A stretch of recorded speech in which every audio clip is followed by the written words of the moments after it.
Assalamualaikum warahmatullahi wabarakatuh. Nama Lu'lu Dwi Permatasari, NIM 1714201444, kelas PBSD semester 6, dosen pengampu Yeni Agus Priyani, ME. Baik, langsung saja saya di sini akan menjawab soal UAS Sistem Pengawasan Perbankan Syariah.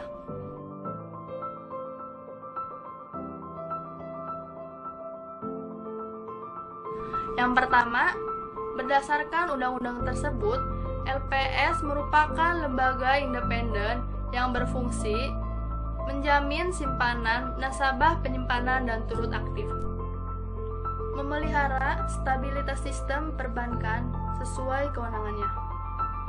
Simpanan nasabah bank konvensional yang dijamin LPS berbentuk tabungan, deposito, giro, sertifikat deposito, dan bentuk lainnya yang bersamaan dengan itu.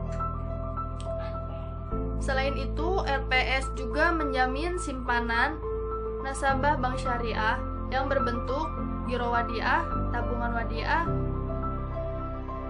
tabungan mudharabah, dan deposito mudharabah. Secara detail, LPS mempunyai beberapa tugas dalam menjalankan fungsinya, diantaranya yang pertama, merumuskan dan menetapkan kebijakan pelaksanaan penjaminan simpanan. Yang kedua, melaksanakan pinjaman simpanan. Yang ketiga, merumuskan dan menetapkan kebijakan dalam rangka turut aktif memelihara stabilitas sistem perbankan. Yang keempat, merumuskan, menetapkan, dan melaksanakan kebijakan penyelesaian bank gagal yang tidak berdampak sistemik. Yang kelima, melaksanakan penanganan bank gagal yang berdampak sistemik.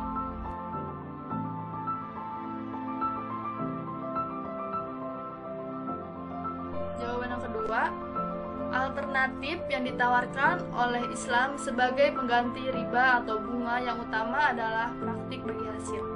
Ketika peminjam dan meminjam berbagai dalam resiko dan keuntungan dengan pembagian sesuai kesepakatannya. Dalam hal ini, tidak ada pihak ditindas atau dizolimi oleh yang lain. Berbeda antara bunga dan bagi hasil, contohnya, bunga, penentuan bunga dibuat pada waktu akad dengan asumsi usaha dan akan selalu menghasilkan keuntungan. Bagi hasil, penentuan besarnya rasio atau nisbah bagi hasil disepakati pada waktu akad dengan berpedoman pada kemungkinan keuntungan dan kerugiannya.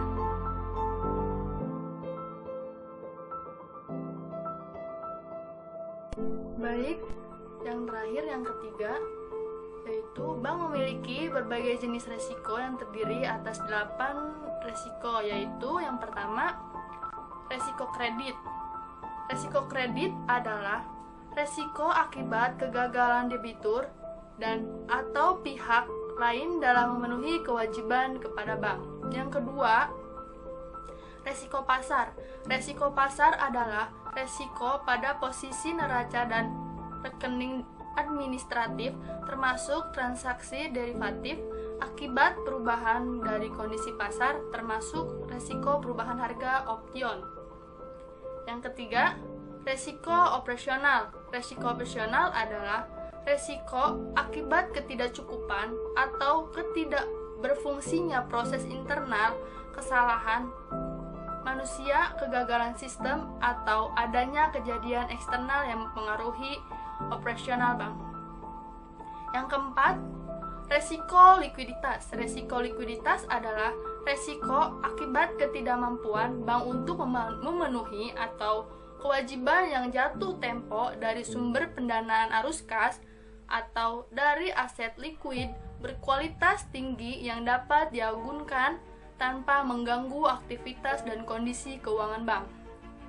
Yang kelima, resiko hukum.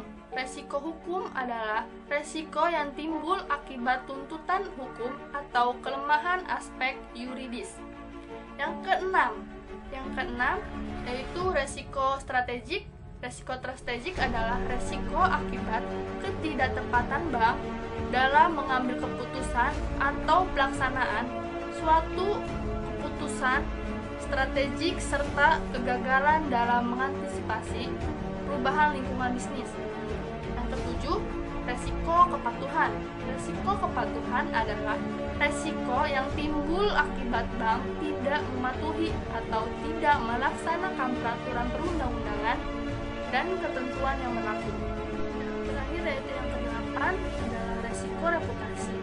Resiko reputasi adalah resiko akibat menurunnya tingkat kepercayaan stakeholder yang bersumber dari resepsi negatif terhadap bank.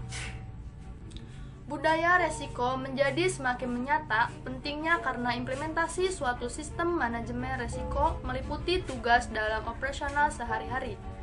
Dalam keseharian tersebut, faktor budaya kerja yang berkaitan dengan resiko yang akan lebih menonjol dalam menentukan keberhasilan suatu implementasi sistem ketimbang sistem itu sendiri.